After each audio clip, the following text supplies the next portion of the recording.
acontece após a morte? Existe alguma explicação? O que é a morte? A morte ela só é física. A pessoa morreu, enterrou num caixão de madeira, foi debaixo da terra, a pele, o que é orgânico, menos os ossos. Vão embora, os ossos ficam. E aí? Que parada que é essa? Existe o que vem após a morte? Existe alma? O que é a morte para vocês? Sim, assim? Não existe uma resposta científica conclusiva sobre isso. Eu estaria sendo desonesto se eu dissesse o contrário, mas eu entendo que existem mais razões científicas para a gente entender que tudo acaba quando a gente morre. Por quê? Aí eu vou te falar um pouco do meu conhecimento de neurociências, que é a minha formação, né, de pós-graduação. Tudo leva a entender, tá apontando a direção de que a mente, a consciência, essa experiência de eu ser alguém experimentando calor, cores, emoções, sabor na minha vida, tudo isso depende da atividade do meu cérebro. Sim. Tudo isso é um produto desse funcionamento cerebral, que se aciona quando entra em contato com essas substâncias, com esses estímulos. Não entra em contato direto, né? Os órgãos sensoriais criam estímulos elétricos que vão fazer esse cérebro funcionar da maneira X, Y ou Z para eu ter experiência de uma cor azul, rosa. Isso tudo é uma construção do meu cérebro que ele faz a partir desses inputs do mundo circundante. E isso é tão comprovado que dependendo de alguma lesão, você vê a cor diferente, você sente um gosto diferente. Exatamente.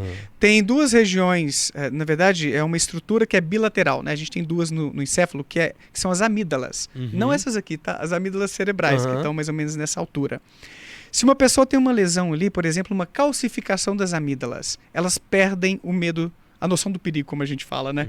Porque essas estruturas, elas tanto são gatilhos como importantes para a gente ter a experiência, embora algumas regiões superiores também participem disso aí, de medo, de ansiedade. Se você tem isso calcificado ou extraído, você não sente medo.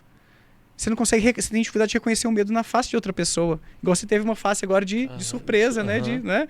Eu consigo reconhecer isso em parte porque as minhas estruturas que processam as emoções se ativaram ao ler a sua face, a sua fisionomia. Se eu tivesse com essas regiões danificadas, eu não ia conseguir te entender. O psicopata, por exemplo, ele tem problemas nessa... toda uma circuitaria emocional, de forma que quando eles veem a dor, o medo no rosto dos outros, isso não reflete neles. E aí eles ficam mais inclinados a agir de forma egoísta. Você está me trazendo prazer, eles não são afetados por essa... Eles são pessoas doentes, tá? Por mais que a gente possa, sim, entendê-los como... Existe a anomalia física ali. Exatamente. Por mais que, tudo bem, eles têm que ter medidas, né, legais para cercear a liberdade dessas pessoas, porque elas são perigosas e tudo, mas eles têm uma psicopatologia. A gente tem muitas evidências, para resumir um pouquinho a história, de que toda a nossa mente, os processos psicológicos, a própria consciência, a sensação de eu ser um serzinho aqui dentro, separado da realidade, é uma construção do meu encéfalo. De forma que, quando eu morrer, provavelmente vai ser como dormir sem sonhar. Olha que loucura, Luiz, a gente não pensa nisso. Puta merda. Olha só, mano. Na maior parte do tempo, quando a gente está dormindo, a gente não sonha. Os sonhos, eles vêm e vão, dependendo do momento do sono. Quando a gente está na fase REM. Na fase não REM, você não existe enquanto um ser pensante, você deixa de existir. Não existe um Luiz sentindo dor, pensando na Coca-Cola que ele tomou, na água que ele quer tomar, que ele está apertado para ir ao banheiro.